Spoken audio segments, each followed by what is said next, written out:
At a time of an ever-widening wealth gap, the need to broaden access to land is urgent. Land access lies at the heart of issues of equity, affordable housing, vibrant main streets, sustainable agriculture, ecological restoration, renewable energy, alleviating the effects of climate change, and social entrepreneurship. It's that important.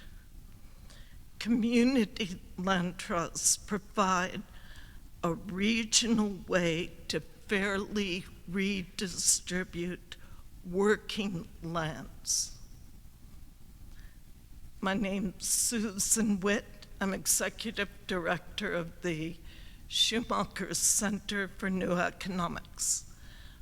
I have a shaky hand and a shaky voice. Please excuse it. It's not because I'm afraid of you, it's a familiar tremor. In 1980, I helped found the Community Land Trust in the Southern Berkshires. Then in 2015, its sister organization, the Berkshire Community Land Trust. A community land trust acquires land by gift or purchase, creates a land use plan to determine how that land should be best used, taking into account ecological considerations and the needs of the community. It then leases the land to individuals or organizations on a 98-year lease. The lessees own the buildings and other improvements, fences, wells, roads, perennial stock, but not the land. The land remains in a regional commons in perpetuity. The lessee can sell the improvements on moving, but at no more than replacement cost of those improvements adjusted for deterioration. So a fair return on their investment, but the land value remains held by the community. It's not again capitalized. The Community Land Trust in the Southern Berkshires has 3 parcels with a total of 24 leaseholds.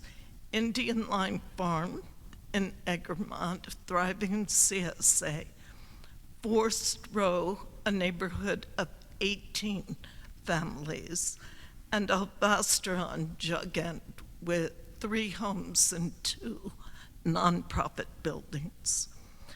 None of these were built with state or federal monies. All of the cost of building these 3 parcels came from donations from people within the community and the cost from the sale of the buildings. That's it. No state, federal monies, local initiative. But what we have seen over the years is the growing need to increase access to land as land prices rise. There are not enough government funds, not enough foundation dollars to meet this need. It will take a broad movement of land gifting into community land trusts if we are to, even in a small way, address the growing need for diverse access to land. Berkshire Community Land Trust is a tax-exempt organization that can accept gifts of land suitable for housing, farming, manufacturing, retail. It would then turn that land over to its sister holding corporation, the Community Land Trust in the Southern Berkshires, to lease and manage the leases. We would like to see gifts of working lands to community land trusts be as common as gifts of ecologically sensitive lands to conservation land trusts. That's our goal, to increase the amount of land held in the commons. If you have such a gift of land to discuss, please seek out one of our board members. John Bullock is our president. John, would you raise your hand? Today's program is sponsored by Berkshire's, Berkshire Agricultural Ventures, Berkshire Food Co-op, Berkshire Grown, Berkshire Waldorf High School, Egremont Land Trust, Good Work Institute, Great Barrington Agricultural Commission, Green Agers, thank you. John Phillip Associates, Architects and Planners, the Nonprofit Center of the Berkshires, the Nutrition Center, Southern Berkshire Community Development Corporation, and the Watershed Center in Millerton. These are some of our favorite nonprofits. Please join them. And it's going to take all of these groups working together to bring attention to the issue of land access. It's now my pleasure to introduce my Schumacher Center colleague, David Bollier, who will introduce our speakers this late afternoon on the topic of the impact of private philanthropy on local economies. David Bollier is one of the best known authors on and advocates for the commons. His 2014 book, Think Like a Commoner, is kind of the go-to text on the commons. He is co-author of the forthcoming book, Free, Fair, and Alive, The Insurgent Power of the Common. David was the 2017 speaker for this very annual meeting. It's a pleasure to welcome him back. Join me, please.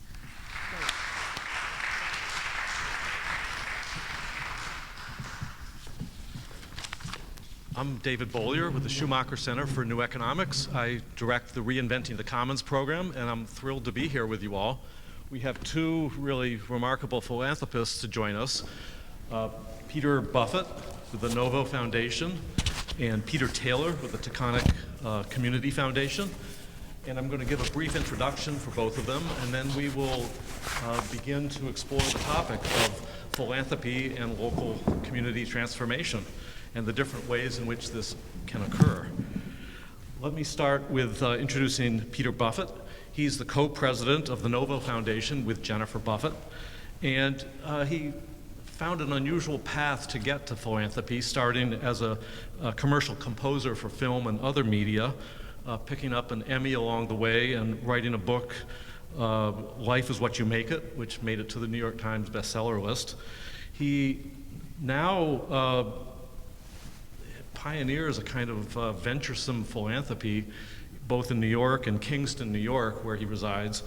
And he also, drawing upon his previous background in music, does a series of concert and conversation performances around the country, most recently under the auspices of the United Way. NoVo is now funding a lot of fresh bottom-up initiatives that show great promise, and he has a penchant for trying to convene diverse shareholders, or stakeholders, I should say, around a common problem or goal. They're very active in Kingston, which I suspect will be a lot of the focus of his conversation today, especially through his Supporting Thriving Local Communities program at the NoVo Foundation. Peter Taylor is the president of the Berkshire Taconic Community Foundation, which was established in 1987. It comprises, its area of giving includes Berkshire County, Litchfield County in Connecticut, and in New York, Dutchess County and Columbia County. Very different type of philanthropy and foundation than NoVo, which we will get into. But Peter deals with a lot of special challenges of philanthropy in rural regions with focus on economic opportunity, educational attainment, and community engagement, among other topics that we'll get into. He formerly had a role at the Maine Community Foundation, where he dealt with many similar issues, including post-secondary education, fostering leadership, and helping Maine's environment and downtowns flourish. He's been deeply involved with philanthropy for many years, including with leadership roles at the Council on Foundations, Grant Makers for Effective Organizations, Maine Philanthropy Center, among others. So why don't we start off by I'm going to ask each to give a brief overview of their work, their foundation, their special character of their foundation, and the types of grant making they do, especially within local communities. And Peter, why don't we start with you and the NoVo Foundation? Turn on my microphone. Okay. Hello. Thank you. Thanks for coming. Thank you, David. So I'm glad you brought up the earlier part of my somewhat adult life. For many decades, I wrote music for commercials and television and film, and what that gave me is a comfortable sense of the unknown, creativity. Someone would walk in and say, we need something by this afternoon, and I started to get comfortable with that. And of course, didn't recognize that years later that would inform how NoVo works more thoroughly than I would have ever even expected, and mostly because I didn't expect NoVo. My wife Jennifer and I had a small foundation that my parents gifted us in the late 90s, early 2000s. But in 2006, what I call the Big Bang happened. My dad decided to give all his money away, and that was wonderful, but we did not realize we would be the recipients of some of that. Jennifer and I ended up in 2006 with $1 billion foundation, and $1 billion foundation, you're better looking, you're funnier, you get invited places, you know, it's this magical thing that happens. But quite seriously, we did not inherit any legacy, any expectation. It was a blank slate, and that was an extraordinary gift, again, that I didn't fully realize at the time. But given the creative nature of both Jennifer and myself, the fact that we suddenly had resources that could be distributed in ways where, you know, my dad wasn't directive at all. There's feedback slowly coming in somewhere. You know, that gave us just exciting possibilities on what we could do. And so I will say that the short version of what we do, you can go to the website to learn a lot more. But it's around starting with girls and women and supporting girls and women in a variety of ways, supporting social emotional learning, how kids are raised and brought into the world through the current school system and hopefully beyond, work in local communities, which is of course what we'll talk about today, and indigenous communities as well. And so we're doing a lot of work in very specific areas that I feel are all related, and that is the short history of the NoVo Foundation. Peter, tell us about the Berkshire Taconic Community Foundation. Yes, first of all, thank you to the Community Land Trust and Schumacher Center for pulling us all together here today. Berkshire Taconic is a community foundation, which is a place-based funder, and so we predominantly care about people and places and how those elements come together to build strong and vibrant communities. We've been around, as David said, for 30 years, and we serve a funky region across 4 counties in 3 states. Unlike a private foundation, which Peter described, a community foundation is really built around relationships, and we, over our 30 years, have established about 540 funds through the philanthropy of individuals and families and organizations and community groups who care about this place, care about the people in the place, and want to use philanthropy as a tool to bring about positive social change.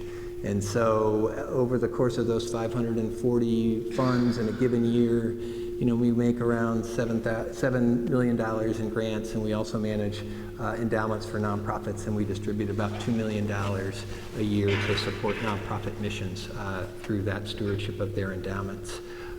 So it's a little bit different from a from a private foundation, where Peter and Jennifer and a board really come up with a strategy for how they want to pursue their philanthropy against the goals they establish. We support the goals of many individuals and families, but really the art of community foundation work, in my view, is how a community foundation, and its deep knowledge of place, its deep knowledge of the issues that are really critical to this place, how we can pull together those resources, those relationships, and focus them on some of the most pressing issues facing our region. And as David said, at Berkshire Taconic, we have identified 3 issues where we are in the process of building donor relationships and nonprofit relationships to try to have philanthropy contribute to solutions on those issues. So there's a little bit different in terms of the locus of control, in terms of decision making, but a network that is under a community foundation that is really quite powerful. Thank you. Thank you for those introductions. Let's start talking about how you intervene, how you decide what might be an effective way to have a positive impact on the community, either in the midterm or the longer term. And I'd be curious about some of the strategic priorities that you both encounter in trying to move forward. Peter, Taylor? Well, I'll start. Call this on time. Peter, and you might get either one of us. One of us. I will use your last name since For the foundation, how do we start? We start again. I mean, we support individual donors and community groups that are addressing their issues, and we support them by giving them information and introducing them to organizations that are working in the areas. We bring groups together, we convene. We also, though, in the last 3 years, have been really placing an emphasis on data and different types of data to really better understand this place and the people in it. We undertook a fairly in-depth community assessment process that put a premium on outreach, and so we did not just rely on the quantitative data, even though that's important. We really wanted to go out and listen and learn from the residents, from individuals who were living in communities that were experiencing challenges as well as opportunities. One of the things that's important about the foundation is that we very much take an assets-based approach, but we're clear-eyed on the challenges. And so you asked, how do we intervene? We intervene by listening and by learning and through connections. And substantively, what have you learned from that data? What are the opportunities people want, or what do you think are some of the needs that need to be addressed? Yeah, there are 3 things that surfaced, I think, that are most germane to this conversation, David. One is, through that assessment process, we learned that there were concerns around the levels of community engagement in our region. This is a region that has a deep tradition of connectedness and people coming together to organize around issues. A proxy for that is just the depth of nonprofit organizations that exist. And so we heard from our outreach that there were concerns that perhaps the level of engagement is not as high today as it was 10 or 20 years ago. That's really hard to quantify, but as the region's community foundation, we wanted to do that.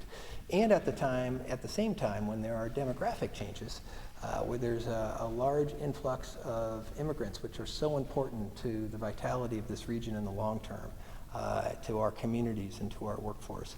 How can we really invest and work around building cohesion and trust in the region? So community engagement is one. The other 2 will not be a surprise. Income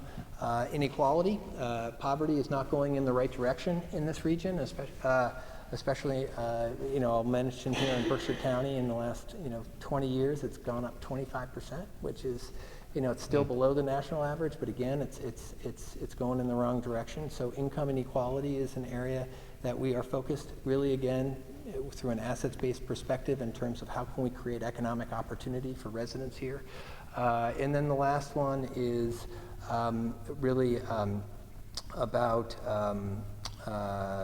jobs in the economy, which is very closely connected to income inequality. But as we did our work in the region, listening and learning, jobs was the predominant issue that came up. There's been a shift in shift in the economy, but now a mismatch between the skills that many employers need and what residents can offer. So jobs in the economy is the third. So we'll get to Peter Buffett in a moment, but I'm curious, how are you trying to create more jobs or deal with inequality in programmatic ways? Well, in both those areas, we are working in partnership, really trying to think in new and creative ways about the role of philanthropy in supporting economic opportunity and economic development. And so we know we have something to contribute, but we know it will be much more powerful if we work with others in the private sector, others in government, and other funders. And so we have been working, and I'll spotlight the work in Berkshire County since we're here, really across that coalition to really investigate, what are the conditions around economic development, especially business support, and supporting individuals and existing businesses that want to contribute to the economy through enterprise development. So we have undertaken a lot of discussion and listening and also analysis on how we can think about philanthropic capital broadly defined, yes, to include grants, but thinking about loans and investments, but also what's that, what are the core conditions around economic development? How does someone who has an idea, who wants to start a business, especially if they do not come from a family or a background where they have watched their parents do that or their grandparents do that. How do we support those residents who want to start an enterprise that can allow them to more meaningfully contribute to the economy? So I can share more about how we're doing that tactically, but I want to make sure. Let's get into that in a minute, because there are a number of specific areas we can talk about. Peter Buffett, tell me about about the Kingston experience and some of your the history and points of engagement in developing things there. Yeah, and thank you. It's because of the history of the foundation and the fact that it doesn't have one. It does give us this sort of blank slate, which is exciting. And we did for a number of years work through the lens of girls and women and gender and justice, and and we still do. But as my wife Jennifer and I moved up north of the city, there was a lot of time for, frankly, just connecting to nature and reflection, and a lot of learning and reading, and listening is if real estate is location, location, location, philanthropy is listen, listen, listen, for sure. And this awareness now that lived experience is such a critical piece of it. That wasn't always the case. People had sort of this colonial mindset of coming in to solve the problem that other people were having. So it's nice to see those things changing across the board. But my work in Kingston, our work in Kingston, it was informed more than anything else from one event. And that was after Hurricane Irene in 2011. First of all, I'll say that I have a few phrases for the foundation that aren't publicly announced anywhere, and one of them is that NoVo Foundation is putting money out of its misery, and we can talk more about that later. But the other one is that we're trying to practice 21st century alchemy. We're trying to turn money into love. And what does that look like, and how do you create that experience and those conditions in place specifically? So after Hurricane Irene, I was driving around with my wife Jennifer looking at, it was extraordinary. I'd never seen anything like it. We were out of power for a week, and it was a big one. And what I was so struck by was that these tall, mature, seemingly intractable trees that were solidly in the ground a few days before because what a hurricane does is, it covers the whole watershed. There's no place for water to go. The ground is totally soaked to the point where these trees, that again are healthy, solid, big trees, they lift up out of the ground and just fall over. The root ball, I'm sure you've all seen it, the root ball and all, it's just fallen over. And I looked at that because I do believe nature holds most of the information we need to learn from. And I thought, oh, that's interesting. If the ground gets soaked, these seemingly intractable things they just fall right over. And so, as simple as that may sound, I thought, well, here we have a couple of interesting ingredients. The foundation bought a 1,500-acre farm, a very wonderful, fertile farm, right near a 23,000 population community, Kingston. And those were interesting combinations of, it's one thing to have resources, it's another thing to have land that can support the people that it's close to, and vice versa. And we had aligned city government, we had aligned, still do, county government, and a lot of young activists in the area. And so I started to see these ingredients as the ground, literally and figuratively, and thought, if we can soak this, not indiscriminately, but if we can go in there and be in relationship, which is critical, and learn and listen and start to see where we can soak the ground and see what can fall over. See what things that seem like they're just the way things are and they always will be. Of course they aren't. We're making it all up. The favorite reference to that is, what day is it? And we all say it's Sunday because we agree it's Sunday, right? We have all these agreements about what's happening right now. And most of them were put in place a relatively short time ago. It's been 150 years for most things, including wage labor. I mean, it was considered un-American to be a wage laborer, or certainly the last thing on the list until the Industrial Revolution. So my kind of fascination with how we got here, and then seeing that we had the ingredients to maybe help get out, and how interesting that money might be the solution to getting out of the thing that money created to some extent. So I'm not sure if I've answered your question yet. That's a fascinating overview, but right. I'd like for you to give some more specifics of some of the instruments. Right. You mentioned the farm, which is critical. Right. Yeah. And in fact, I'd like both of you to address the important, this is, after all, the Community Land Trust meeting. Right. And I'd like to know the importance of land as a keystone issue on lots of issues that we confront. And so the first two the interventions, to some extent, or creations of conditions, the farm absolutely first, and that is an ongoing process of orienting a farm from what was a monocrop sweet corn 3-generation business operation into something that is related to the community in ways that we haven't completely figured out, but we know we're orienting that way. And that's a lot of this, is how we're orienting things. And you could see it in the culture of the farm. Everybody is on the same page, but we're writing the book as we're doing it. The second big intervention, again, I don't like to call it an intervention, but whatever you named it was right. Was a radio station. There was a legacy radio station in Kingston, I think 79 years old, 80 this year, I think, AM station. It was the voice of the community. Of course, it ended up getting sold and sold again and sold again to a corporate owner that had 400 other stations, to where it was essentially ignored. One guy kept the lights on, and he's still there. He's wonderful. And the foundation was able to purchase that for a surprisingly small amount of money, given the asset that it promised to be. And it's been going now for about 1.5 years, not quite, and it is transformational in terms of the community hearing itself, understanding itself, really having a dialogue, because it went from a corporate-owned AM oldies from, broadcast from somewhere else except for a few hours a day, to a community-run station that it's first and foremost, it was about reflecting the voice. We have 30-some programs now that reflect just about everybody there.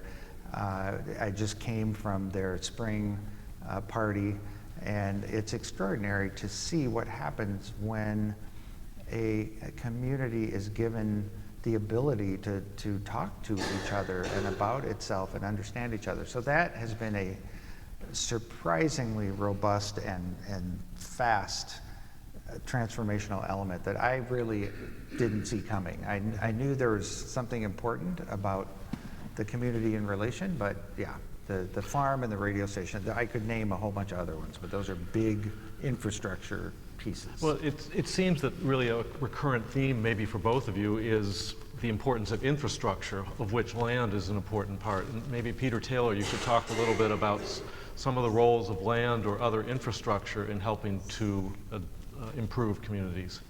Certainly. You know, what I like about Peter's example of the radio station is that it had been and it had the potential to continue to be a key strength and hub for civic life in Kingston. And so you saw, you know, its past, but you also saw that it had a future to play that role, and you had the nimbleness to secure it and to make sure it remained community owned. And that is so important in terms of civic infrastructure. You know, you mentioned land, and land broadly defined. I mean, land obviously is very important here in Berkshire County because of you know, the rich natural resources here and the heritage of outdoor activities and the scenic view sheds. It's just a spectacular place. Land is important.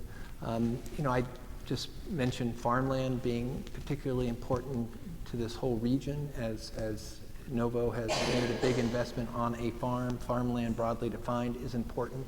In Berkshire County, actually, farmland is in decline. Over a 15-year period, we lost around 11% of our working farmland, which is problematic, obviously, as you think about local economies and its reliance on local agriculture, the jobs and the economic activity that produce and value-added products provide. But also, once you lose farmland and you develop it for other purposes, it's lost forever, or typically if you put a subdivision on it or change its use. And so I think protecting farmland has and will continue to be important in places like Berkshire County, where there's a rich heritage of agriculture, but also a sector that has so much promise for continued growth. I think another aspect of land that's important in terms of infrastructure is housing, affordable housing. And that is an issue here in Berkshire County in a couple of ways. One is obviously the cost of housing is high. That's for a variety of reasons. The number of homes that are owned for second home purposes, vacation homes, that's such an important part of our economy, are those residents that come here for part of the year. You know, they often are members of boards of directors, they contribute locally, but those houses are not occupied 12 months out of the year, and typically they're not sending kids to schools. So I think year-round affordable housing is important in the context of land, and even broader in terms of infrastructure. I think it is downtown centers that work, and places like the St. James Place that allow activities like this, where people can come together and be together in community. And I think, you know, around town centers and facilities like this, I think a key asset in Berkshire County, which is a form of infrastructure, is the rich arts and culture that exists in Berkshire County. And I think that is a core asset for community building and also key to the economic fabric of the county. Are either of you involved in your philanthropy with community land trusts or some of the innovations that are going on there? I know the Schumacher Center, for example, has been exploring community-supported industry and the gifting of land to try to accelerate the use of CLTs. I'm just curious what may be going on in your wheelhouse in both of those areas. I know you want to go first? No, you go ahead. Well, there is a community land trust in Kingston, and it was started by the mayor, actually, and a couple other people, so that helps, again, this alignment. And they were mostly oriented, in fact, entirely, I think, on green space and various ways they could reclaim or develop more green space in the county and the city. And that was wonderful, but when I started to get more involved, what I had learned from the mayor is that in Kingston, I'm sure it's different everywhere, but after 3 years of back taxes, the city forecloses on the home and takes it back and auctions it off. And the mayor was very thoughtful in keeping all the single-family homes out of the auction. He didn't want them going to speculators because gentrification is a huge issue in Kingston. And so he kept those back in hopes that there would be a mechanism to somehow get them back into the community, knowing that the land trust existed, but actually wasn't thinking of that, I don't think, as the mechanism, because he had started that for green space. But I came in and started to look at the work of John Davis and others that have kind of spearheaded a lot of the land trust and land bank relationships. And I had learned that Kingston was on the verge of land bank status but hadn't gotten it from the state. We pushed that over the line and got it, so now we are in the process of all those 30 houses, of which there's now something like 36 or 38, being moved into the land bank that is a city organization, and they will rehab those houses and then turn them over to the land trust, who has shifted their mission, which is something I didn't want anybody to do any shifting of mission if it wasn't embedded in where they were hoping to go. But they saw this as a real opportunity and realized that this is so necessary, again, with gentrification and affordable housing being in terrible shape in Kingston. It really does seem like it's the issue everywhere. It's amazing how consistent that is. But so we are literally in this very beginning stage of the land bank, land trust relationship, specifically for housing and to shift housing back into community, and how that's structured is, we can go into that, but I think it's pretty common. Peter Taylor? Well, I have to say, since we're at the annual meeting of the Berkshire Community Land Trust, I have to say I admire both, the outcome that they're working towards and the process in which they go about it in terms of securing and preserving affordable housing, but doing it through community, and building a community around that is so important. And I think if you look, beyond that in terms of how the Land Trust and the Schumacher Center are trying to think about cooperative industries and thinking about the economy in inclusive ways to spot opportunities for businesses either that exist or that can be created to stop the leakage out of revenue that is going from companies either outside that are importing in. Can we create that here and have that economic transaction activity stay right here local? So it's about community, it's about place, but it's also about economic activity, and I admire all those factors together. And both of you have sort of led up to an issue that I think we should explore a little bit more, which is how do you bring a diverse community together to help deal with some of these issues? You obviously, as a philanthropy, can deal with a lot of issues yourself, but of course, much of the point is building the trust, the relationships, the shared purpose. So I'd love to hear from both of you about some of the ways that you've been trying to do that, because that's not just here, but I think across the country, a common challenge that we all face. Well, I don't know who said it first, but the moving at the speed of trust line is a great one, and it's as fast as anyone can move if you really want to make things happen. And I go back to the radio station. I mean, obviously convenings and listenings and getting people in the room that wouldn't be in the room is critical, and the station, again, to some extent to my surprise, has played that role much more broadly than I would have expected, because it's also going to City Hall and live streaming what's going on there. It's creating block parties. It's creating convenings around particular issues. So the radio station is sort of cover in a way, or a front for all these mechanisms to get people to be more aware of what's going on in their community, and then finding ways to engage around it. So that's been our single, biggest champion really, and vehicle for getting engagement, and the community is hungry for it. I mean, we've been very fortunate. I think that's a function of our time because of the dysfunction of disconnection that's been happening. People want it, and the station can really help provide it.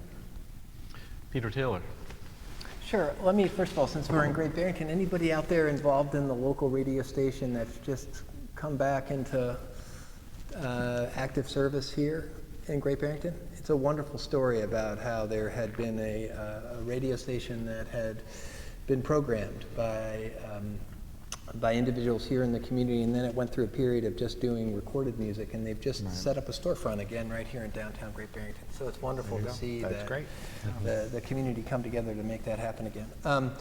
How are we bringing people together, or more importantly, how are we supporting others to do that too? I guess I give you two examples, David. One is, I think you shared, and perhaps I have as well, an area of focus for the foundation is community engagement, trying to foster more civic engagement and relationships and trust. And one of the ways that we're doing that in Berkshire County is through supporting arts and culture as a vehicle for community building, but also as a way to empower others to see the creative process as a way to express themselves and also to come together in groups to learn about one another. We're in the midst of a multi-year initiative which is supporting that in a number of ways. We're doing that in partnership with the Barr Foundation, which is one of New England's larger private foundations, and they are working with Berkshire Taconic to support our efforts in Berkshire County. And so we're doing that through a number of ways. First, just in terms of listening to residents, as we started to approach our aim of increasing community engagement through the arts and culture, arts and the creative process, we knew we had researched it enough to come up with an hypothesis, but we also knew we needed to know a lot more. And so as the theme of this panel, we knew we had to listen to the community. And so we went out first and we did a neat project called community-based participatory research, where we hired local residents in Pittsfield to work with a community researcher from Boston University to identify their questions in terms of the barriers in front of their neighbors for either accessing venues right now that offer arts and culture, or barriers to the creative process. And so that is one way that we're doing it in economic. In arts and culture, tell me some of the projects the specific, is this theater, is this murals, or? All of the above.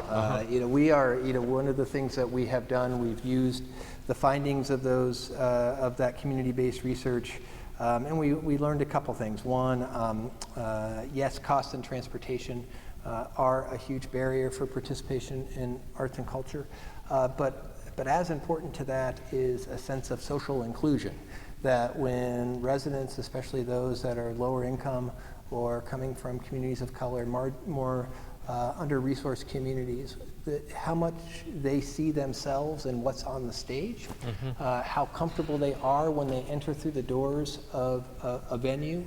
Do they see themselves in the volunteers? Do they see themselves on the boards of directors of those organizations? And so that sense of social comfort is really important. So we're doing a couple things. One, we are being a grant maker, and we are putting resources out in the community to try new approaches to community engagement through the arts, but we're also supporting organizations that have this as a priority to help them strengthen their effectiveness in the work. So it's capacity building is another piece. And then we are also supporting coalition building. We're helping arts organizations come together to leverage resources in their experience, especially in the area of arts education, because of the opportunity to partner with schools to have students in K through 12 settings really be enriched by the arts and the creative process, both in terms of how they get to know one another, but also as part of their learning and development.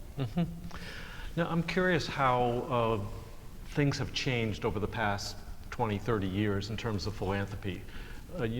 There's probably, we can talk about climate change and we can talk about the global economy. How does this get reflected in how you do regional or local philanthropy? Peter, Buffett, or both of you actually.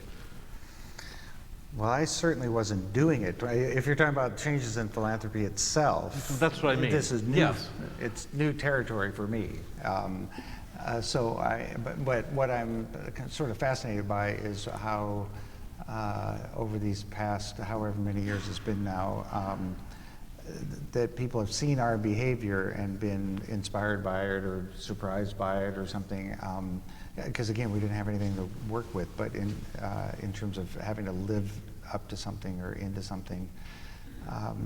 But I mean, exactly what Peter was saying around the approach, I think, is finally getting to the place of who's in the room, do they look like the people we're attempting to serve, the awareness of the systemic nature of things, the connections between intergenerational poverty and the education system and trauma-informed this, and you know, these kinds of... So how has that changed how you make grants or make priorities? Well, I guess it really does get back to ultimately listening, but making sure a lot of people are in the room that may not have ever been invited into the room, that don't feel comfortable in the room. Mm-hmm. I think Russell Brand said there's a reason the halls of Congress look like the halls of Harvard. You know, I mean, we forget how conditioned we are to be inside this frame. And so to break open the frame, you have to invite people in that have been historically left out. And so we do that in all of our work. We work in social emotional learning, and for a long time, these people are trying to figure out what do the kids need, what do the kids need, and it's like, why don't we ask the kids? You know, I mean, this kind of thing, but this is new kind of breakthrough approaches, which is, you know, great, at least it's happening. But yeah.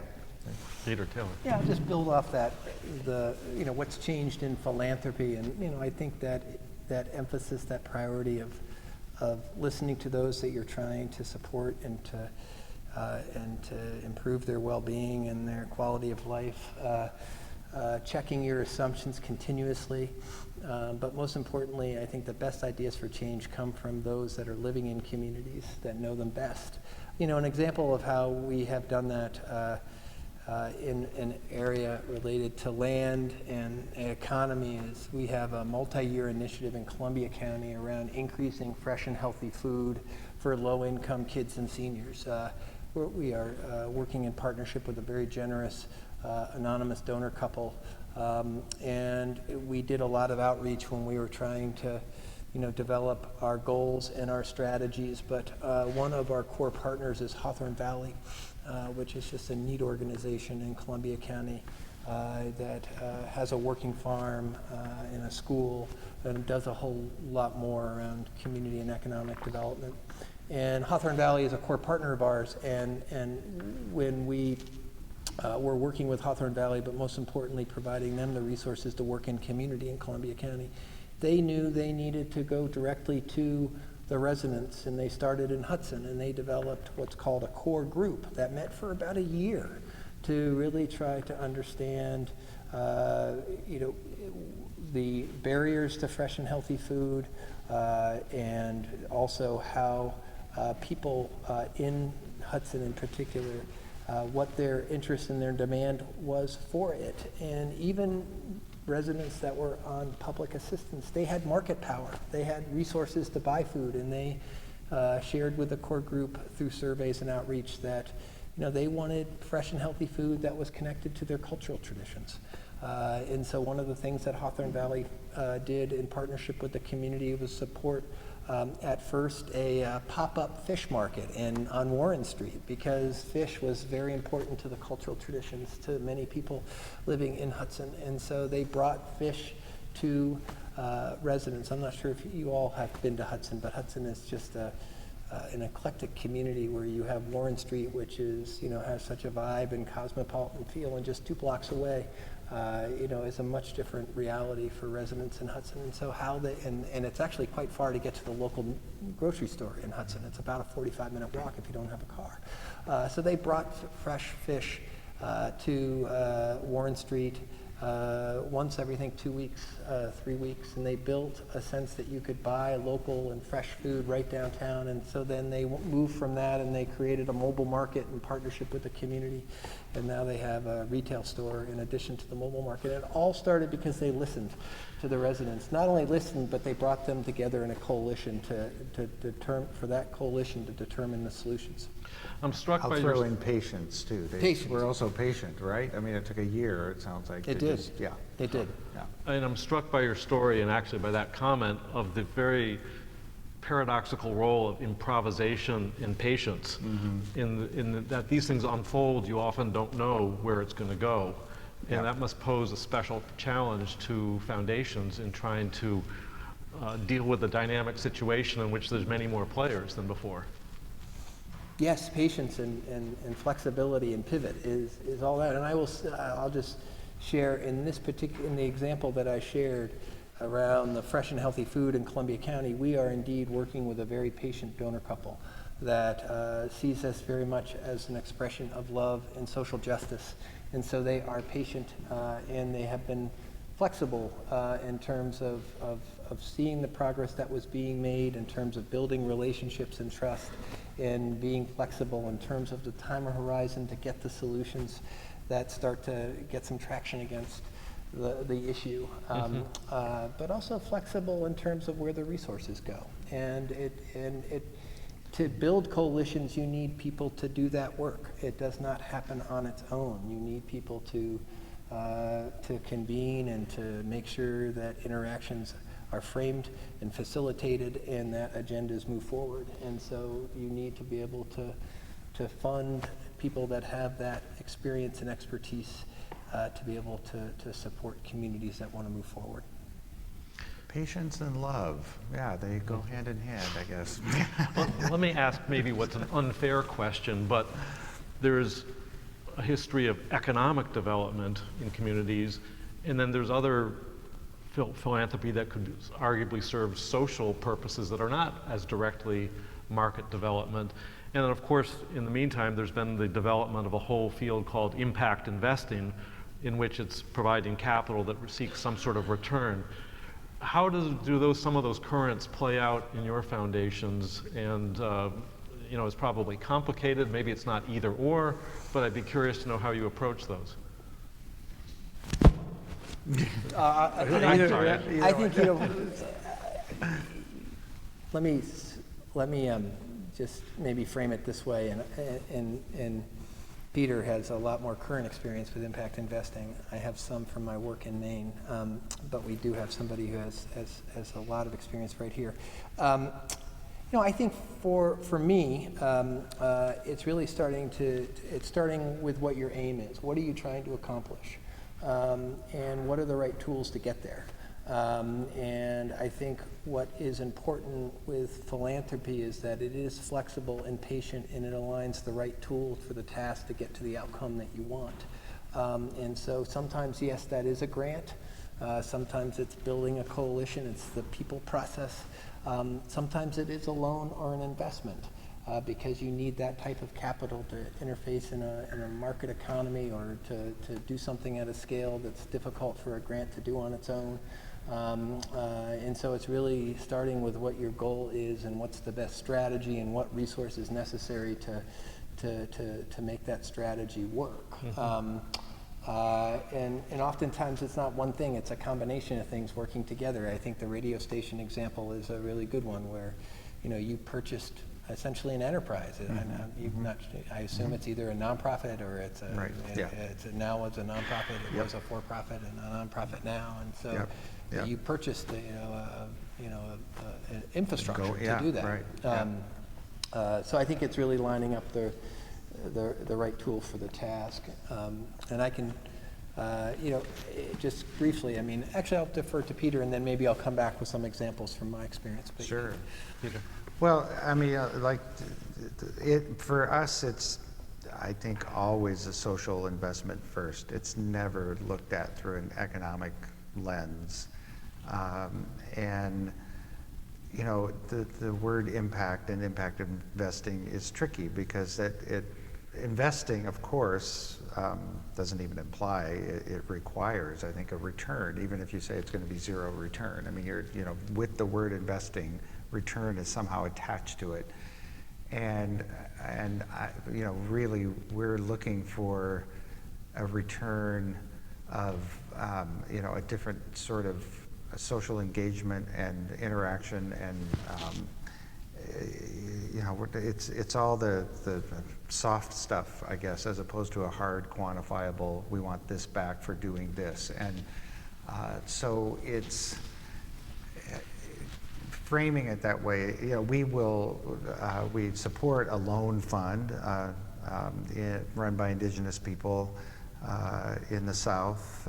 We have supported some of those types of things that would be considered, market-driven on some level. It's specifically loan funds, but how they operate, the intention behind them is so not return-oriented, but social-oriented still. Even when it's money going out, it's small loans, and it's in community, and it's decided by the community, and it's all these various factors that go into that. So, we really try and stay away as best we can from any framing that was built out of a structure that just isn't working for too many people. And so we try and look under the covers of that and say, okay, how can we shift this? And most often it's putting money in places without an expectation of return, and even, and I think maybe we'll talk about this a little more, pinning sustainability on it from day one. Because that can be shackles for somebody that needs just, again, to soak what's there. We do a lot of multi-year general operating, that kind of thing, because we're saying we trust you, we believe in what you're doing, we're not going to micromanage. That's a little bit off of what you're asking, but it's just, it's all about building trust and relationship so you can hear the bad news when there's bad news. Nobody's trying to live up to some benchmark that you've set that was unrealistic because you hadn't thought of this. It's all social. Peter, did you want to follow up?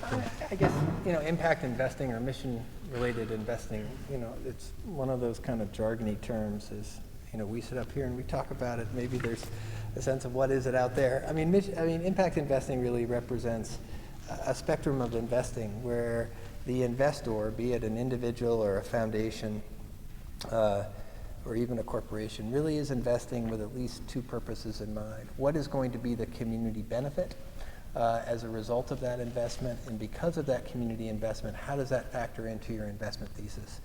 And those conditions actually vary in terms of how much of a trade-off an investor is willing to make to get to the community benefit he, she, or they would like to see. And for, in my view, in a community foundation perspective or a philanthropy perspective, when a foundation or a donor makes an investment, it should be a tool for philanthropy, that your primary driver for that is the community benefit. But you are putting money out in a way that hopefully can achieve the outcome that you want, either because you can make a larger investment, so to speak. You can only make X amount of dollars available as a grant, but you could make a larger investment because even if you don't make any return, there's the ability to perhaps recover the capital to put it to use later for another community benefit, so there you can recycle it. And so that often prompts foundations and individuals to make larger bets on things that are important where that type of capital is what's needed. And so I think it's one of those terms that represents such a broad spectrum because there are impact investors out there that are doing good work that are really looking for more market rate returns, but they're looking to get those market rate returns in ways that are beneficial to the community or the environment. And that is important to have that capital motivated by those values, but it's different than having that investment be used as a tool for philanthropy. Yeah, and I'll just throw in that, again, philanthropy means the love of people, right? It has nothing to do with money, actually. And the challenge is that when you have most, maybe everybody, who has a lot of money has done it in the frame that we're in. I mean, I think by virtue of the fact they have, that's the only way they could have made it. And for the most part, and so you've got people with keen business sense and minds that have done really well and made a lot of money. Very hard to then say, okay, I want to move that money over here and give it away outside of the framework that made it. And so therein lies the real friction, is that you're trying to hopefully encourage someone that thinks they're brilliant because they made all this money, and they might be, that maybe they're not the best person to make these judgments over here about what these investments should be. So that's just a challenge in the mindset. And I want to thank Peter Buffett and Peter Taylor for sharing their wisdom with us. So thank you. Thank you, David.